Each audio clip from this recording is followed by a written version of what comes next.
Hello दोस्तों, नमस्कार। मेरा नाम है महेश शर्मा और जैसा कि आपको पता है कि मैं राजनीतिक, सामाजिक, आर्थिक हर तरीके के पहलुओं पर अपनी बात और अपनी राय शुमारी करता हूँ और उसके बारे में सोचना, समझना और अपने विवेक का इस्तेमाल करना वो आप लोग के ऊपर छोड़ देता हूँ।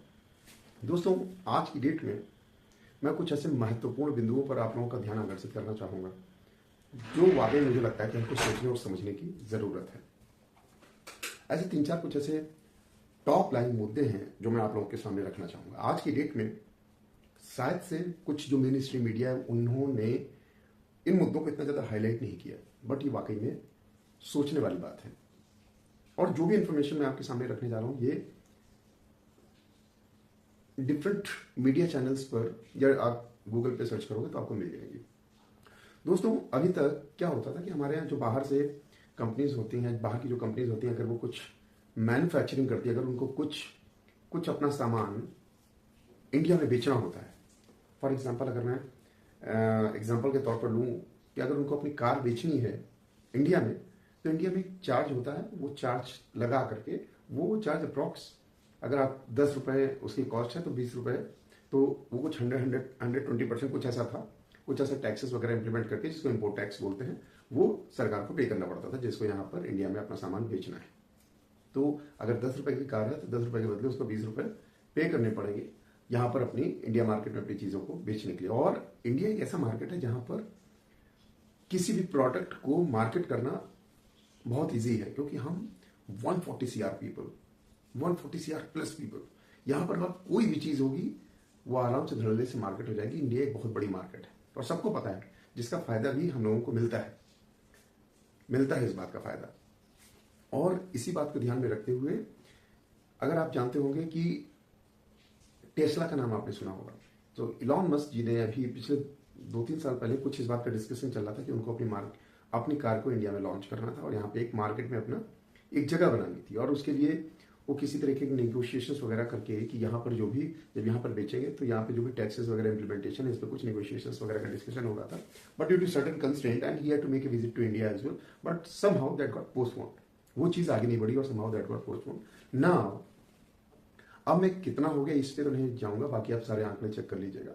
जहां तक मैंने कहीं पे पढ़ा इंटरनेट पे कि जो इम्पोर्ट टैक्स था उसमें काफी रिडक्शन हो गया है। पहले ये होता था कि अगर आपको अपनी कार यहाँ पे बेचनी है तो अगर पूरी असेंबल होकर के बिकेगी यहाँ पर तो उसमें हैवी टैक्स रहता था, बट अगर यहाँ पर असेंबल होगी और यहाँ पे बनेगी तो लोगों को रोजगार मिलेगा, तब उसके केस में टैक्सेशन का थोड़ा बहुत उसमें रिबेट वगैरह रहती थी। बट अगर सब असेंबल होकर के मार्केट के लिए यहाँ बिकने के लिए हमारी बनी बनाई मार्केट है, यहाँ पर जितने का भी होगा खरीदार तैयार है, तो इसके बदले सरकार को एक मोटी रकम देनी पड़ती थी। बट इस टैक्स को जहां पर गाड़ी असेंबल होकर के आएगी यहाँ बिकेगी, बट उस टैक्स को कम कर दिया गया। कितना कम कर दिया गया वो आप जाकर के सर्च कर सकते हैं। इसमें आम आदमी को कोई फायदा होने वाला नहीं है कि आपको ना तो टेक्नोलॉजी आएगी आपके देश में, ना लोगों को मैन पावर मिलेगा कि हाँ यहाँ पे असेंबल हो रही है या तो ये सारी चीजें हो रही है, तो वो इन दोनों चीजों का स्कोप खत्म हो गया। और इसको सबसे बड़ी बात यह है कि इसको मेन स्ट्रीम मीडिया ने उठाया भी। देखिए, मैं जो भी बातें बोल रहा हूँ ये इंटरनेट पे अवेलेबल है, उन सोर्सेज से बोल रहा हूँ। किसी भी डिसीजन या किसी भी निष्कर्ष पे पहुंचने से पहले अपने विवेक का इस्तेमाल और खुद भी गूगल करके सर्च करिए, वेरीफाई करिए। मेरी बातों को बेसलाइन करके मत करिए। ये मेरे निजी विचार हैं और मैं केवल आप लोगों के सामने रख रहा हूं कि ऐसा हुआ है। तो इस तरीके से हमारे यहाँ ना तो वो टेक्नोलॉजी है और जो मैन पावर मिलता है असेंबलिंग वगैरह के लिए वो सारी चीज़ें खत्म, और इसको रिडक्ट भी कर दिया गया, इसको रिड्यूस भी कर दिया गया। बट इसकी मेन स्ट्रीम मीडिया वहाँ पे कहीं कोई चर्चा नहीं है। तो एक बहुत बड़ा मुद्दा है ये। मुद्दा छोटा मोटा बहुत बड़ा मुद्दा है और ये हमारे देश के लिए पता नहीं इसके क्या बेनिफिट हैं। ये चीज़ भी सोचने और समझने वाली बात है। और मुझे ऐसा लगता है कि मीडिया का काम करने की ज़रूरत है, ना कि दलाली करने की। और अगर इन सारी चीज़ों को वो मेन स्ट्रीम मीडिया उठाता है तो ये लोग जान पाएंगे और समझ पाएंगे कि एक्चुअल में ग्राउंड क्या है। दूसरा, अब ये केवल एक पहलू है। इस तरीके की ऐसे बहुत सारी चीज़ें हैं जिस पर इंडिया में जो भी इंडिया के जो चीफ ऑफ स्टाफ है, आप बोल सकते हैं जो chief of not officials, India पर बहुत सारी चीज़ों पर दबाव डाला जाएगा। मैं बता रहा हूँ कि इंडिया में अगर आप इंटरनेट के मार्केट के बारे में सोचें तो इंडिया एक बहुत बड़ी मार्केट, तो यहाँ इंटरनेट का कंजप्शन इतना है कि कोई भी कंपनी अगर अपने इंटरनेट को एक्सपेंड करना चाहेगी तो उसके लिए इंडिया से बेहतर मार्केट शायद दुनिया में नहीं होगी। तो आज की डेट में अगर मैं बोलूँ तो मेरी स्ट्रीम में केवल जियो और एयरटेल यही दो प्लेयर हैं जो मार्केट में लीड कर रहे हैं, इंडिया में लीड कर रहे हैं, और जिससे उनको करोड़ों करोड़ों खरबों का फायदा होता है और जिस तरीके से भी चल सकता है वो चला करके अपना प्रॉफिट कमा रहे हैं। बट जिस टेस्ला की मैं बात कर रहा था वहां पर इसका मुद्दा, उनका जो मेन मुद्दा ये है कि किसी तरीके से जो इलॉन मस्क जी का टेस्ला कोई मेन अर्निंग सोर्स नहीं है, उनका जो मेन अर्निंग सोर्स है वो स्पेस एक्स है जो उनका एक्चुअल बेबी है। तो जितने भी सैटेलाइट स्पेसिफिक टेक्नोलॉजीज हैं या जितना भी इंटरनेट वगैरह इलॉन मस्क का इंटरनेट है वो किसी भी तरीके से आज नहीं तो कल वो इंडियन मार्केट में अगर आ गया तो ये वो हमारे इंडियन मार्केट को खा जाएगा। जो भी हमारे इंडिया के प्लेयर्स हैं उनको किस तरीके से, इससे सबसे ज़्यादा हिट कौन होगा ये आप समझ सकते हैं। या तो इसके लिए दो चीज़ें हो सकती हैं, या तो वो यहाँ पे उनको एक इंडिया में कोई ऐसा ही पार्टनर मिलेगा जो जियो के साथ में कर सकते हैं, और जो दूसरे प्लेयर्स हैं चाहे वो एयरटेल हो या कोई भी दूसरा हो तो धीरे धीरे उनकी मार्केट को खा जाएगा। तो वहाँ पर फिर मोनोपोली होगी, वो इंडियन सिटीजन के लिए, हमारे और आपके लिए शायद से सही नहीं होगा। ये मैं सोचता हूँ, ये मेरा निजी विचार है। तो एक यहाँ पर भी इंडियन गवर्नमेंट पे दबाव डाला जा सकता है कि हाँ किसी भी तरीके से ये इनके प्रकार जो इलॉन मस्क जी का इंटरनेट सिस्टम है, जो इंटरनेट कंपनी जो सैटेलाइट स्पेसिफिक सर्विसेज हैं वो इंडिया में इंप्लीमेंट की है, जिससे आप प्रॉफिट की तो बात ही नहीं कर सकते। तो अगर एक बार वो टेक्नोलॉजी, इसमें ये होगा कि हाँ टेक्नोलॉजी हमारे यहाँ आ जाएगी, दूसरा बट जो छोटे मोटे प्लेयर्स हैं वो सब खत्म हो जाएंगे, तीसरा कि फिर जो रेट निर्धारित होंगे वो रेट आपको देने पड़ेंगे, उससे आपके पास दूसरा ऑप्शन नहीं होगा। आज अगर कहीं पे ये रेट कंपनीज क्यों नहीं बढ़ा पाती, सरकारी कंपनीज तो पूरी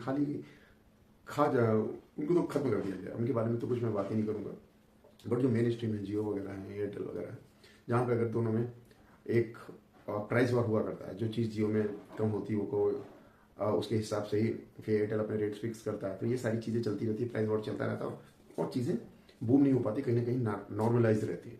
बट अगर इस तरीके की चीज़ें आ जाएंगी तो जितने छोटे मोटे या एयरटेल, अभी तो मार्केट क्या दोनों का लगभग इक्वली है, ऐसा नहीं है कि जियो का ज़्यादा है एयरटेल का ज़्यादा है, तो आई थिंक थोड़ा बहुत ऊपर नीचे होगा। तो मेरे हिसाब से मैं सोचता हूँ कि दोनों का लगभग 50-50 इसी टाइप का यूजर बेस है। बट अगर इलॉन मस्क जी का इंटरनेट यहाँ पर आ जाता है तो वो पूरी तरीके से जो दूसरे प्लेयर है, मेरे हिसाब से वो जियो के लिए तो फायदेमंद हो सकता है, क्योंकि एक तो टेक्नोलॉजी आएगी और जितना भी एयरटेल वगैरह को खत्म करने में जितने भी दूसरे प्लेयर्स हैं आप उनको इजीली खत्म कर सकते हो। बट एक कंज्यूमर के पर्सपेक्टिव से ये शायद से सही ना हो, ये मैं सोचता हूँ।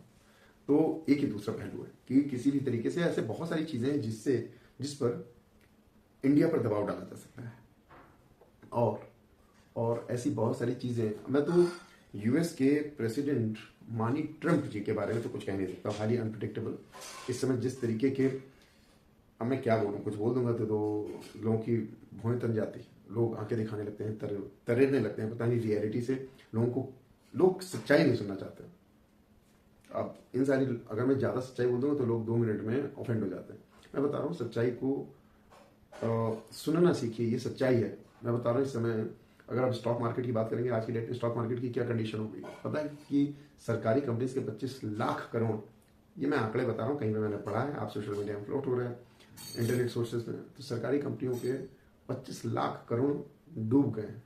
हम रिकवर हो जाएंगे बाई, पता नहीं कब होंगे इसके बारे में नहीं जानता, बट इसमें LIC को सबसे ज़्यादा नुकसान हुआ है। तो ऐसे मेरे भी खुद कुछ लाख रुपए डूब गए उसमें, तो मैं ये नहीं बता सकता हूँ, आप अपने भी इस्तेमाल जरूर करें और देखिए कि स्टॉक मार्केट की क्या कंडीशन है। मैं एक आर्टिकल पढ़ रहा था कि जहाँ पर किसी कंपनी के कोई फाउंडर थे, उन्होंने कुछ हजारों करोड़ कुछ इन्वेस्ट हुए थे, तो वो सोच रहे थे कि उनका स्टेटमेंट था कि इतने पॉइंट सेंसेक्स चला गया है, इतने पॉइंट मार्केट गिर गई है, तो उनको क्या करना चाहिए मार्केट में सस्टेन करने के लिए, या उनको विड्रॉ कर लेना चाहिए, या मतलब उनका नेक्स्ट मूव क्या होगा। तो इस तरीके के उन्हें क्वेश्चंस फायर किए थे, और जो भी छोटे इन्वेस्टर्स हैं उनको भी अभी पता नहीं कि उनके साथ में क्या हो रहा है। मैं बता रहा हूँ आज से 2019-20 में हमारे यहाँ जो स्टॉक मार्केट इन्वेस्टर्स हैं इनकी संख्या करीब 3-4 करोड़ थी अप्रॉक्स, आज की डेट में 15-20 करोड़ हो गई। और आज 15-20 करोड़ होने के बाद में बहुत सारे ऐसे इन्वेस्टर्स हैं जिन्होंने केवल मार्केट को अप होते हुए देखा, क्योंकि 3 साल से मार्केट केवल ग्रो हो रही है, बढ़ती जा रही है, उन्होंने फॉल नहीं देखा। अब जब मार्केट जमीन पे आएगी तो वो चीज़ रियलाइज, जो छोटे मोटे इन्वेस्टर्स हैं जिन्होंने 1 लाख 2 लाख 5 लाख रुपए लगाए हैं, उनको रियलाइज होगा कि हाँ मार्केट कितनी डायनेमिक है, और ऐसा भी होता है मार्केट में। तो बहुत सारे ऐसे लोग हैं जो इस समय की मार्केट सिचुएशन है उससे वो इम्पैक्ट हुए हैं, उनको ये शायद समझ में ना आ रहा हो कि उनके साथ में हो क्या रहा है, मार्केट डे बाई डे नीचे जा रही है, हाईली अनप्रिडिक्टेबल है। बट मेरे हिसाब से मुझे ऐसा कोई जैसा फाउंडेशन रूल समझ में नहीं आता, बट बहुत सारे जो फाइनेंशियल एनालिस्ट हैं उन्होंने बहुत पहले ही इस चीज़ को प्रेडिक्ट कर दिया था कि 2025 is not good for India in terms of finance, in terms of the financial market and all that. I mean, the stock market and all that. They might be having their own findings and all that, but I don't have those grounds.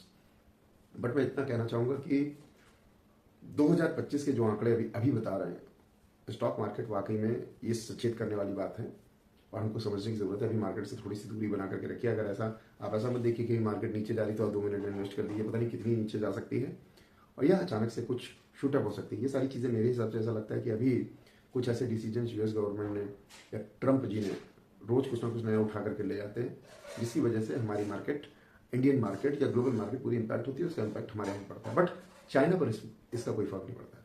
हमको China से सीखने की जरूरत है, वाकई में सीखने की जरूरत है। और यूएस चाइना को कभी कुछ नहीं कर सकता। मैं आपको बता रहा हूँ, चाइना में सुई से लेकर के हर तक, सुई से लेकर हेलीकॉप्टर तक जो भी चीज़ है, हर चीज़ चाइना यूएस में जो बिकती है वो कहीं ना कहीं चाइना से कनेक्टेड है।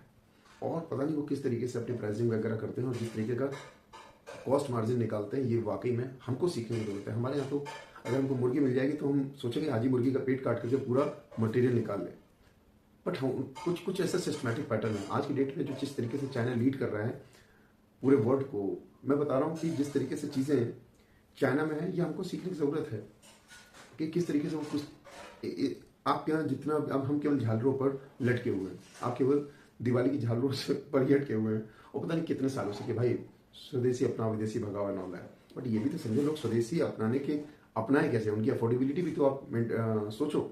ये जो चीज़ आपको 100 रुपये में मिली, अगर आपको चाइना की होती है तो वो आपको 20 रुपये में मिल जाती है। तो हमारे लोग मार्जिन के नाम पर कुछ भी खाने को तैयार है, कोई स्टैंडर्डाइजेशन नहीं है हमारे यहाँ। साला मैं क्या बोलूँ, हमारे यहाँ सरकारी आदमी बहुत जगह पे, बहुत सारे ऐसे डिपार्टमेंट है जहाँ पर मौज काट रहा है, हर जगह पर घूस लेन देन, स्ट्राइक्स वगैरह हो रही है। आप अगर चाइना में जाते हैं वहाँ पे स्ट्राइक्स वगैरह सब कुछ लीगल है। मैं ये नहीं कहता सब हर चीज़ वहाँ पे अच्छी है, ऐसा नहीं कह रहा हूँ मैं, बट बता रहा हूँ बहुत सारे ऐसी चीज़ें हैं जो धड़ल्ले से इंडिया में होती हैं, वो जो कि इलीगल होनी चाहिए और हमसे मौज काट रहे हैं लोग। बट केवल चाइना, मैं चाइना को फेवर नहीं कर रहा हूँ। आप बात समझिए मैं किस कॉन्टेक्स्ट में बात कर रहा हूँ कि अगर हम अपने देश में मैन्युफैक्चरिंग इंडस्ट्री को भी अगर बूम देना चाहते हैं, उसको थोड़ा शूटअप करना चाहते हैं, तो हमको क्या करने की जरूरत है। हमको प्राइस के कॉन्टेक्स्ट में भी चीज़ों को सोचना पड़ेगा और किस लोगों की जो हमारा बाइंग पावर है, हमारी जो अफोर्डेबिलिटी है, जो मिडिल क्लास की है, लोअर मिडिल क्लास की, उसकी अफोर्डेबिलिटी के हिसाब से चीज़ें बनानी पड़ेगी। अगर आप जो झाला वाले ये सारी चीज़ें बोलते हो, आप जो भी कुछ भी आप उठा लो, हर चीज़ चाइना में बन रही है और कॉस्ट कॉन्टेक्स्ट में हर चीज़ आप बीट भी नहीं कर सकते हो। बट उसको बीट करने के लिए क्या स्ट्रेटजीज फॉलो करने की जरूरत है, क्या चीज़ करने की जरूरत है जिससे कि आम आदमी उन सारी चीज़ों को अपना सके, उन चीज़ों को और आपके नज़रिए से भी चीज़ें सोच सके। केवल ये सारी चीज़ें किताबों में ना हो, केवल स्लोगन्स में ना हो, केवल पॉलिटिक्स में ना हो, केवल राजनीति में ना हो। तो ये ऐसे बहुत सारी चीज़ें हैं जो हमको वाकई में सोचने की ज़रूरत है। और आज की डेट में स्टॉक मार्केट में इसके बारे में भी ज़्यादा कोई बात नहीं कर रहा है। कम से कम जो भी ग्राउंड में एक्चुअल चीज़ें हैं उनके बारे में बात तो करो। आम आदमी उनके बारे में जाने तो बहुत सारे लोग हैं, उनको तो पता ही नहीं। उनको केवल अपने खाने पीने से मतलब है, क्योंकि भाई उनका जो जोन है, उनका जो एरिया है, उनका जो इकोसिस्टम है और जो उनका इन्वायरमेंट है, वो उससे ऊपर, उनकी जो शेल है उससे ऊपर वो सोच ही नहीं पाते। तो वो उनकी गलती नहीं है। मैं बता रहा हूँ कि वो एक उसी आवेश में बढ़े, उसी एक परिवेश में बढ़े, उससे ऊपर ना उन्होंने कभी देखने की कोशिश की है और ना जानने की कोशिश की है। तो अगर वो उस परिवेश से ऊपर बढ़ने की कोशिश करेंगे या देखेंगे तो उनको समझ में आएगा, बट वो लोग एफर्ट नहीं डालते हैं। तो मैं ये बस कहूँगा कि जो मेन स्ट्रीम मीडिया है इन सारे मुद्दों को लाए ज़रूर। आज की डेट में मेन स्ट्रीम मीडिया की जो रिलायबिलिटी है वो 0%, कोई क्रेडिबिलिटी नहीं है। अगर थोड़ी सी भी कुछ क्रेडिबिलिटी रहती तो लोग गालियाँ न देते इस तरीके से। पहले शायद मीडिया को इतनी कोई गालियाँ पड़ती थी, बट आज की डेट में हर दूसरा चैनल गालियाँ खा रहा है। कोई भी मेन स्ट्रीम मीडिया का कोई पत्रकार हो, वो सीने पर हाथ रख करके कह नहीं सकता कि हाँ मैं केवल सच की बात करता हूँ। क्योंकि आप जो अपने चैनल में डेमो करते हो, आप जो अपने चैनल में दिखाते हो, उसके लिए पता नहीं कितने लेवल की स्क्रीनिंग होती है। मैं ये नहीं कहता था कि पहले नहीं होती थी, पहले भी होती थी, बट आज की डेट में जिस तरीके का मीडिया की रिलायबिलिटी है, मेन स्ट्रीम मीडिया उन सारे मुद्दों को उठाती नहीं है। और ना उठाने की वजह से हर जगह पर क्या जो चल रहा है वो चलता जाएगा। अच्छी बात है, बहुत अच्छी बात है। अगर मैं आपको पता है बीसीसीआई क्या है? बीसीसीआई एक एनजीओ के नाम पर रजिस्टर्ड है। उसका एनुअल रेवेन्यू 25,000 करोड़ है। ये मैं नहीं कह रहा हूँ, ये आंकड़े कहते हैं और ये बहुत जगह पर मैंने सुना है। ये इंटरनेट पे बहुत जगह पे जो भी इंफॉर्मेशन अवेलेबल है, उन सोर्सेज के कॉन्टेक्स्ट में, उन सोर्सेज के बेसिस पे मैं सारी चीज़ें बोल रहा हूँ कि बीसीसीआई जैसी संस्था जिसका एनुअल रेवेन्यू नियरली 25,000 करोड़ है, उसको एक एनजीओ के नाम पर रजिस्टर्ड किया गया है कि मतलब उस पर कोई टैक्स नहीं लगेगा। जो भी रेवेन्यू मिलेगी बीसीसीआई को, उसके ऊपर कोई भी टैक्स नहीं लगेगा। तो क्यों आम आदमी कहाँ जाएगा?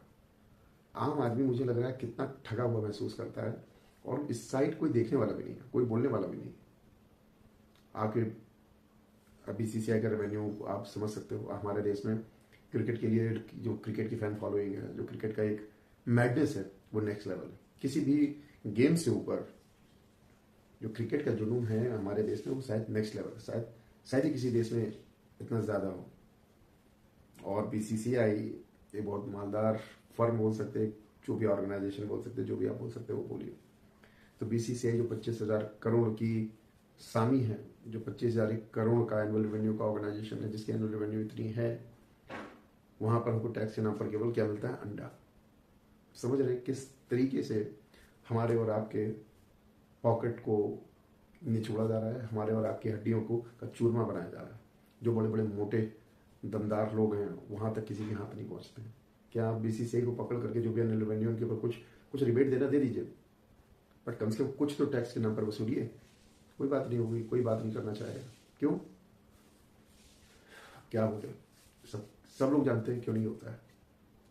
बड़े बड़े सेलिब्रिटीज हैं जिनके करोड़ों करोड़ों रुपए के बंगले हैं, बड़ी बड़ी जमीनें, बड़ी बड़ी प्रॉपर्टीज किसान बनकर खरीद लेते हैं, बट उस पर कोई एक्शन नहीं लिया जाता। सबको पता है, किसको नहीं पता है कि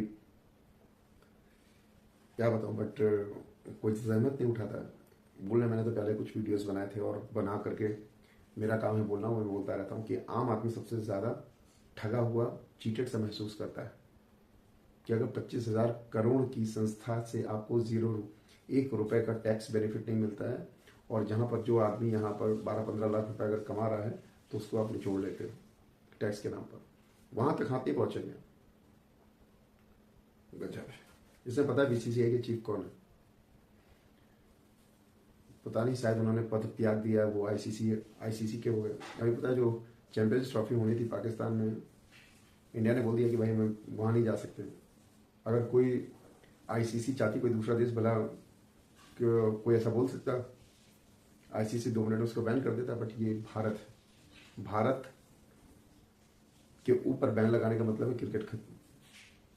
तो भाई उनको एक न्यूट्रल ग्राउंड पे, शायद दुबई में जो भी हुआ था, वहाँ पे मैच वगैरह हुआ, वहाँ पर अगर कोई दूसरा देश होता तो उसकी नहीं चलती, बट हम भारत में रहते हैं तो भारत से जल्दी कोई पंगा नहीं लेता है।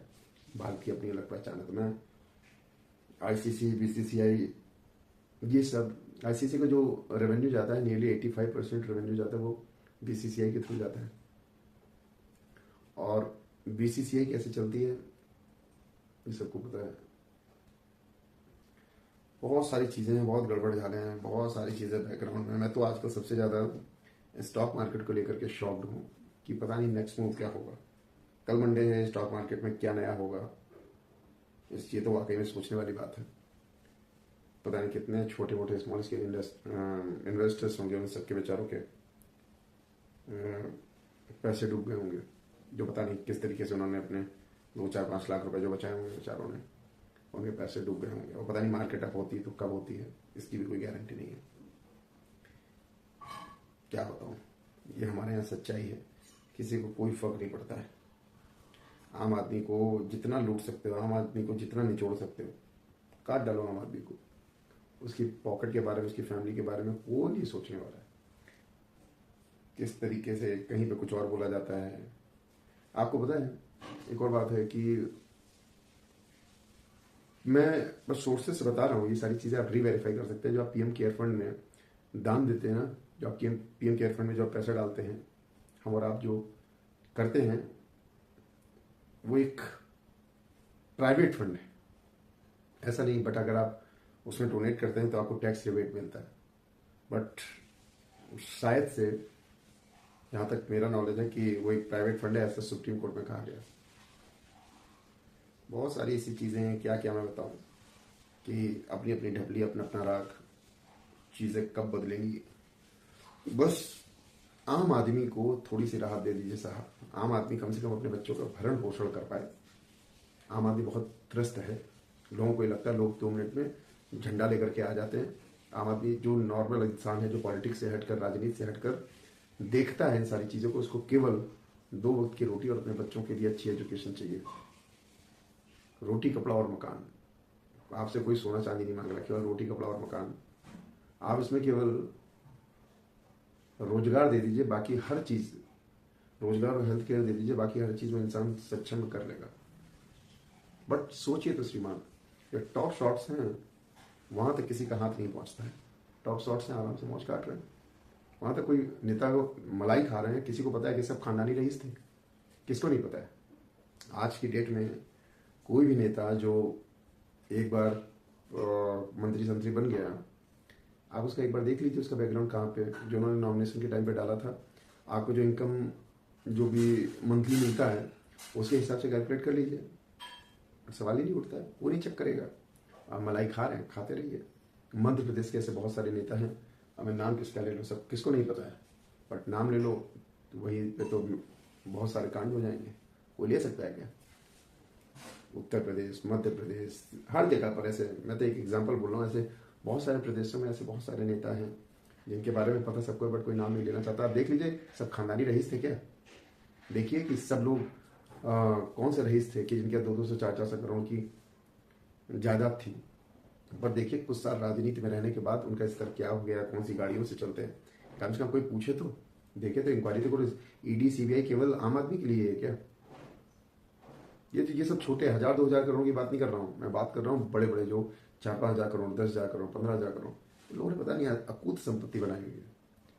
अगर है ईडी सीबीआई के अंदर हिम्मत तो जाकर के पूछिए इन लोगों से, डालिए, या देखिए जो भी गलत है इनको जेलों में डालिए और इनसे पूछिए कि भाई कहाँ से पैसा आया, इसका सोर्स क्या है। कभी जाकर के पूछेंगे नहीं। अपना जूता मजबूत है, जिसकी सत्ता सैया है कोतवाल तो डर का है का। वही चीज़ है कि हमें डरने की जरूरत नहीं है, क्योंकि सत्ता हमारी है। सैया भाई कोतवाल, अगर हमारे सैया कोतवाल है तो हमें डर किस बात का। यही हाल चल रहा है। बट ये आम आदमी त्रस्त है। मैं बता रहा हूँ बहुत सारे हॉस्पिटल्स ऐसे हैं जहाँ पर सब, आज की डेट में हेल्थ केयर में बोल रहा हूँ, हेल्थ केयर इतना गंदा हो गया है, इतना गंदा नहीं, घर गंदा हो गया। किसी भी हॉस्पिटल में आप जा नहीं सकते हो। हॉस्पिटल में जाते हैं, वो छोटी सी बीमारी का आपका पता नहीं कौन कौन सा कच्चा चिट्ठा बना देंगे, और दुनिया भर के जिन टेस्ट की जरूरत भी नहीं, सब कुछ करा लेंगे। और जिस समय आपका इंसान वहां पे रहता है तो आप नहीं देखता पैसे कमाओ। जो आपकी लिमिट है, जो भी आपके फाइनेंशियल ग्राउंड, जो भी आपके फाइनेंशियल लिमिट है, उसके बारे में सोचते भी नहीं। ये इनके प्रकार ने उधार लेना होगा तो उधार लेंगे, कुछ बेचना होगा तो बेचेंगे, गिरवी रखना हो गिरवी रखेंगे, बट अभी इलाज कर दीजिए भाई, मेरे इंसान को बचा लीजिए। मैं ये कह रहा हूँ कि हेल्थ केयर, एक अच्छा हेल्थ केयर बहुत ज़रूरी है। अगर अच्छा हेल्थ केयर सिस्टम नहीं है तो ये सबसे बड़ी चोट है आज की डेट में। अगर आपके यहाँ हेल्थ केयर अच्छा नहीं है तो आप चाहे जितने भी अच्छे पैसे वाले हो, नंबर 2 की बात नहीं कर रहा हूँ, नंबर 1 की बात कर रहा हूँ, जो भी सैलरीड या जॉब गोइंग बंदा है, तो आप चाहे जितने अच्छे हेल्थ केयर वाले हो, 2 मिनट लगते हैं आपको भिखारी बनने में। 2 मिनट में 50-60 लाख रुपए का आपका बिल बन जाएगा, तो आप न्यूट्रल हो जाएगा। और एक नॉर्मल आदमी जो जॉब गोइंग है, नंबर 1 की बात कर रहा हूँ, उसके लिए 50-60 लाख रुपए है। ऐसे बहुत सारी चीज़ें, जिस तरीके से हॉस्पिटल्स में, चाहे प्राइवेट हो गवर्नमेंट हो, जिस तरीके की लूट मची है, बट उस पर कोई गवर्निंग बॉडी नहीं है जिसका मन आ रहा है उस तरीके से रेट चार्ज कर रहा है। पर अगर कोई गवर्निंग बॉडी हो जो देखिए इन सारी चीज़ों को इंस्पेक्ट करे, इनको स्क्रूट करे, इनको चेक करे कि भाई तुमने ऐसा क्यों किया, सवाल नहीं उठता। बहुत सारे केसेस लगते हैं, खत्म हो जाते हैं, सब फाइलों में दफन हो जाते हैं, कुछ नहीं होता है, इधर उधर से सारी चीज़ें सेटल हो जाती हैं। बट जो जहाँ पे था वो वहीं पे बना रहता है। कोई 0% उनमें कुछ भी इम्प्रोवाइजेशन नहीं होता, उनमें कोई भी बदलाव नहीं आता। ये सच्चाई है। हेल्थ केयर के नाम पर लोग सबसे ज़्यादा पीड़ित हैं। सबसे ज़्यादा जो पीड़ित है वो हेल्थ केयर। और अगर आपका हेल्थ केयर इंप्रूव हो गया तो विश्वास मानिए, आम इंसान के लिए सबसे बेहतर एक बहुत बड़ा रिलीफ होगा। बड़ा रिलीफ होने का मतलब ये है कि अगर आप दुनिया भर के इंश्योरेंसेस लेते हैं और दुनिया भर के इंश्योरेंसेस लेने के साथ साथ आप सोचते हो कि इंश्योरेंस लेते हो, सब कुछ लेते हो कि अचानक से अगर हमारी फैमिली के साथ में ऐसा कुछ हो गया तो हम क्या करेंगे। बट मान लो ऐसा हो गया तो आपकी हेल्थ केयर लिमिट के बाहर अगर आप चले गए तो फिर आप क्या करोगे? तो इसमें फिर आप खरीदोगे, बेचोगे, यही सारी चीज़ें करोगे, उधार लोगे और किए प्रकार अपने इंसान को बचाने की कोशिश करोगे। और लास्ट में ये रहता है, अगर बच गया तो बच गया, नहीं तो फिर आप फाइनेंशियली भी हिट हो गए और इंसान तो इंसान चला गया। तो मेरा हाथ जोड़ के निवेदन है, कम से कम हेल्थ केयर जरूर अच्छा करिए। बहुत सारी जो योजना चली है केवल किताबों में, ग्राउंड पे इनका एग्जिस्टेंस बहुत कम है, या तो जो भी है जो चीज़ें होती हैं वो बीच में जो एग्जीक्यूट कराने वाले हैं वो लोग सही नहीं है। चलिए, मेरा काम था इन सारी चीज़ों को आप लोगों के सामने रखना। अगर आपको सही लगता है तो इसको शेयर, लाइक, शेयर, कमेंट्स ज़रूर करिए, क्योंकि ये केवल मेरी बात नहीं है, हमारे और आपके हक की बात है। अगर आपको सही लगता है तो शेयर ज़रूर करें और कमेंट ज़रूर करें। कम से कम अगर इसको 200, 400, 500 लोग भी पढ़ते हैं, देखते हैं, और अगर उनके अंदर कुछ भी इंसानियत जागती है और उनको लगता है कि हाँ ठीक, मैं सही काम कर रहा हूँ, ठीक काम कर रहा हूँ, तो शायद से वो लोग भी इन सारी चीज़ों में बढ़ चढ़ के हिस्सा लेंगे और चीज़ों में बदलाव आएगा। बट अगर हम और आप केवल मुंह बंद करके चीज़ों को देखेंगे ऐसे, चीज़ों में कभी परिवर्तन नहीं आएगा। परिवर्तन ज़रूरी है, परिवर्तन संसार का नियम। अगर हम चीज़ों को बदलेंगे नहीं तो चीज़ें जो चल रही हैं वो चलती रहेंगी और कभी नहीं बदलेगी। इस व्यवस्था को एक अच्छा सुचारू रूप से चला लीजिए जिसमें करप्शन कम हो, आम आदमी के लिए बेहतर सुविधाएं हो। ये सारी चीज़ें किस तरीके से होंगी, तो उन चीज़ों के लिए हमारा और आपका बोलना और सवाल करना बहुत ज़रूरी है। ये केवल मेरे कहने के लिए नहीं है, ये हमारे और आपके जागरूक होना, हाँ, जागरूक होने के लिए, और आने वाली जो भी नस्लें हैं, आगे आने वाले लोगों के लिए एक बेहतर भविष्य हो। कि आज बहुत सारे यूथ हैं कॉलेज से निकल रहे हैं, अगर उनको जॉब्स नहीं मिलेंगी तो वो किस तरीके से अपना एजुकेशन करेंगे, किस तरीके से अपना लाइवलीहुड करेंगे, किस तरह जो उन्होंने लोन्स वगैरह लिए हैं उन चीज़ों को कैसे फुलफिल करेंगे। और आज के डेट में अगर देख रहे हैं कि लोगों का डिप्रेशन और ये सारी चीज़ें, और सुसाइड कमिट कर लेते हैं, बहुत सारी ऐसी चीज़ें हैं, तो फिर क्या होगा, इनका वॉल्यूम भी बढ़ेगा धीरे धीरे, ये चीज़ें भी बढ़ेंगी धीरे धीरे। तो इसके बहुत सारे 360 इम्पैक्ट्स हैं। तो मैं बस इतना कहूँगा, अगर आपको सही लगती है मेरी बात तो लाइक, कमेंट, शेयर ज़रूर करें, और सवाल करना ज़रूर सीखिए। ये आदत में डालिए कि सवाल ज़रूरी है ना। अगर आपको क्या लगता है कि मैं सही बोल रहा हूँ तो इसको लाइक, कमेंट ज़रूर करिएगा। Thank you very much.